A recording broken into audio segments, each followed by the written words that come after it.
That's it. Yeah. You got it. I'm John Leonard. I was Paul's roommate at Cornell. We met our freshman year in the dorms, and there's some interesting stories there. And then sophomore year, I was a roommate at Neil Claremont, but Paul was there all the time. And then the last couple of years we roomed together in a little house. Everybody's unique, but some are more unique. And, you know, we all have our pluses and minuses, and I really liked Paul. I just admired him. He's a city boy, and I was this guy with come from a fairly sheltered background, still in the New York City area, but in Garden City, you know, protected and white, Anglo-Saxon, middle class, all that stuff. And Paul just seemed to know the rest of the world. And so I'll tell you one story that really illustrates this. Paul said to me, "Hey John, you want to go to a show?" I said, "Sure, what are we going to see?" He says, "We're going to see Dick Gregory at the Apollo." And I said to my parents, "Yeah, we're going to go see Dick Gregory at the Apollo." He goes, "Are you nuts?" So I said, "Yeah, well, you know, I'm going to be with Paul." And they just sort of like, "Oh. Good Lord, you know, as a little boy.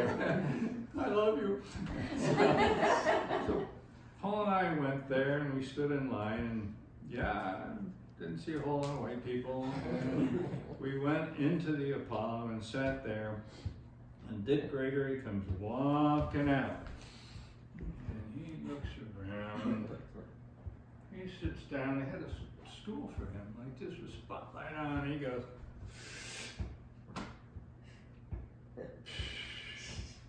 "Oh, I sees we has an integrated audience." Paul and I are the only two white guys. Well, Paul laughs and he kind of, I'm sitting there frozen.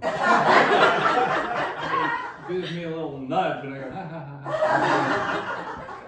And Dick Gregory says, "That's right, boys, just keep laughing." Anyway, I'm here. Obviously, you know, if I told you we both were mugged to death, you wouldn't believe me. But Paul was relaxed. You know, he knew how to handle it. He knew it'd be okay. And, one of the Dick Gregory, I mean, when he just has a black audience, the jokes are different. And they're not pro-white, let me tell you. But he also tells a lot of jokes. Like one joke, he was talking about hotels. He says, you know, the kind of hotels where they got all that nice scented stuff in the bathroom, and they got the beds, you know, you can jump on them and they don't crash to the floor, and they got those pillows. Oh, they're so soft. There's so many of them, and the towels are so thick and plush. You can hardly get your suitcase closed.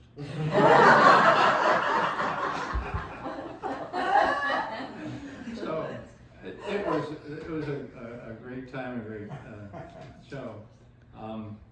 And then as we were leaving, you know, we were fine. Paul was right. It was either that night or some other night I was with Paul.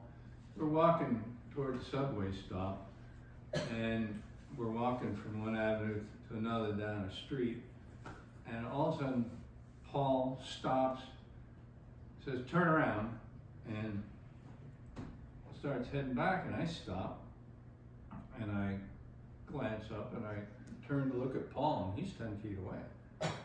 So I spun around and put my fast walk on, and caught up with it, looked over my shoulder, and I could see a couple shadows moving. So he just knew. I mean, he had the radar out, he had the street smarts of how to survive.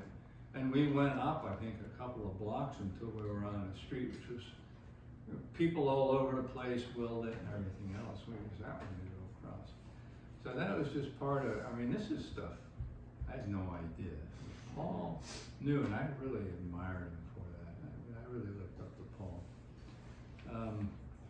love Richie, by the way, is he was called. Sorry about that. But I love Richie's story about the Cuckoo Clock because, you know,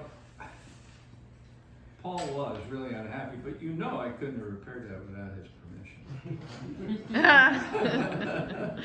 And so the little brother rivalry was intermixed in there. But Paul and I talked about that later. And I said, you know, Paul, if you just said, John, I'd really appreciate it if. I said, I would have left the thing alone, but you standing there talking to me like you're my boss. I said, that just isn't going to work. So we, you know, some good came of it because I think, you know, he learned, you know, well, you have to be a little careful how you talk to different people. And if you try to tell John what to do, you're going to get about the same reactions as if you tell Paul what to do. But we got along really well. Rich talked about trying to sneak into the Formula One race.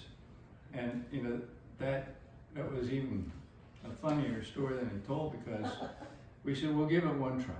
We all had the money, and these guys on the motorcycle, they weren't motorcycle cops. What they do for the Formula One race, they go down to local bars and they deputize everybody. So he's riding his own bike around, and he's, you know, a backwoods boy, and you know, he catches us, but the main reason he catches is Paul had a nosebleed. Paul was prone to those, and he just happened to get one. And he said, all right, get on out of here. And we go, you can't move right now. He's got a nosebleed. He goes, nosebleed? You know, he wasn't very sympathetic. I said, look, we're not. He says, I'll get you next time you try. I said, no, we're done trying. We're just going to pay. He says, you've got the money? you know, if you have the money, you don't try to sneak in. You just and he said, I don't believe you. And I showed him. I said, yeah, we got the money. He goes, oh, okay. And then off he went on his bike to catch the next person. We waited till Paul's nose was okay, and then we walked and paid the money. That was really good. Now, the 750cc Norton Atlas with featherbed frame, 0 to 60 in 4.2 seconds, the fastest bike on earth at that time. Well, fastest road bike. I was with Paul when he bought that. And the guy who ran Ghost Motorcycles was a character. I mean, he was your Queens guy here now. Yeah, you got a motorcycle? I got a motorcycle. So we're in there, and he's got antique bikes. He's got bikes up on the wall, and he's got bikes on the floor. And Paul looked around and he says, you selling those antiques? And the guy says, yeah, everything's for sale. And Paul looked around and looked at him. The guy's trophy wife was standing there near him. She looked good. Paul looked at her and he looked back at the guy and he goes, everything? And she kind of has a look on her face that's gone from neutral to like, And he says, yeah, everything. And then her look turned into a glower. She turned around and walked away. Well, Paul said, let me make one thing clear. He says, I'll buy the bike, but I don't want your ghost sticker on my bike. You got them all these bikes. My bike, and you know, on and on and on. The guy says, okay, no ghost sticker. So we get the bike, and Paul looks it over, no ghost sticker. And I think it was, we're back at Cornell in the bright sunlight, and all of a sudden Paul goes, what's this? And they had taken a scribing tool, a grading tool, and they had written very sloppily, Ghost Motorcycles. Ghost spelled G-O-S-T.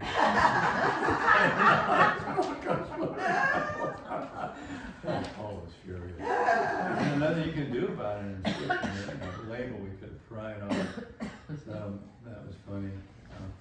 Now that Norton, I was on the back of it, and there's really no thing you could lean on back there. So you put your hands behind you and you grab hold of the bar and across the back. And Paul let out the clutch, and I wasn't quite ready. And he accelerated rapidly, and all I remember is going backwards. My hands were jammed against this bar, and I just pivoted backwards till we were wearing helmets. My head was on the ground, my feet were up in the air. And Paul hit the brakes, and my legs came whooshing down past each ear, and he turned around and said, "You were kidding, right?" No, I wasn't kidding. Oh, I'll accelerate a little more slowly. That day we went all the way around Lake Cayuga, and about halfway through we said, we gotta go back, and we are freezing, because being the college boys we were wearing t-shirts. Oh man, that was freezing. So I have sympathy for Richie and his rides. There's no way to stay warm in the back, because although the person in front of you might be a little warm, it's just, you're not doing stuff the driver's doing, so the passenger's sitting there and you just become an ice cube, an ice brick. And I gotta tell you something about this guy right here. This guy right here is a gem. He really is. I tell you, he's the best of the bunch. Don't tell him I said so. He was my navigator. I'm driving a Porsche 911. He's my navigator, and we're doing what's called a time, speed, distance, TSD rally. And what that is they figure out if you stay on course, going the posted speed limit, 30, 25, 45, they calculate exactly when you should arrive at the next point, called a checkpoint, and you get 1 point off for every second you're early or late. And so we had made a wrong turn, headed back, and Richie has a Curta calculator. This is a mechanical thing where you slide buttons up and down, and you crank to get answers, and you put in the speed limit. When you made a mistake, you back out the speed limit, and then you get back to where you were. And it's not an easy job, and his head is down, and we're behind, and I'm on a Porsche, and we're making up time. And we are flying, and the road turns. And this isn't one of those rallies you see on TV where the guy says right-hander coming up, left-hand. This is one like, you're out in the country. So anyway, I go, oh my God, I slam on the brakes, yank the wood, we slide sideways, we don't hit anything, the rear tire does go up in dirt a little bit, I turn around, I hit a bump, and we start heading up the next hill, and I go, Richie's gonna say something. He can't have liked that. And Richie's down there, he's bouncing back and forth. You know, we're strapped in, but I remember he bounced off of me, bounced off the door, turned his Curta calculator, and he says, 31 seconds behind. He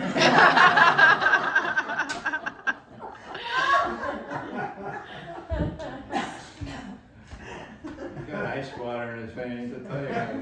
A great car guy. So anyway, those are my stories about Paul. Oh,